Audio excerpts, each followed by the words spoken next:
But this. মার্ভেলের দুনিয়ায় ফিরে আসছেন হলিউডের অস্কার জয়ী অভিনেতা রবার্ট ডাউনি জুনিয়র। অ্যাভেঞ্জার্স সিরিজের নতুন 2 সিনেমায় খল চরিত্রে দেখা যাবে অস্কার জয়ী এই অভিনেতাকে। এর জন্য তিনি নিচ্ছেন আকাশচুম্বী পারিশ্রমিক সহ নানা বিলাসবহুল সুযোগ সুবিধা।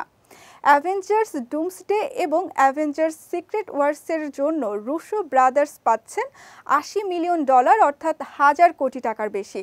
আর রবার্ট ডাউনি জুনিয়র এই নির্মাতার চেয়েও বেশি পারিশ্রমিক পাবেন বলে জানা গেছে। সঙ্গে পাবেন প্রাইভেট জেটে ভ্রমণ, সার্বক্ষণিক নিরাপত্তা সুবিধা।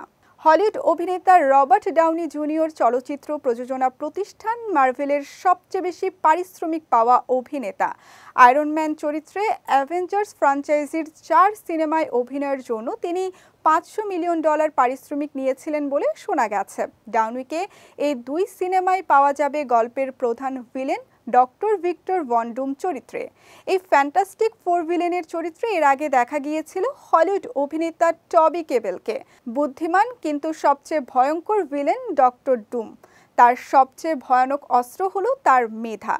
পৃথিবীতে তার মতো বুদ্ধিমত্তা খুব কম মানুষের আছে। মেধা দিয়ে তিনি অ্যাডভান্সড টেকনোলজি ব্যবহার করে ঐশ্বরিক শক্তিধর হয়ে ওঠেন। তাকে টেক্কা দেওয়ার সাহস বা ক্ষমতা নেই কারো। এভাবেই এগিয়ে যাবে সিনেমার গল্প।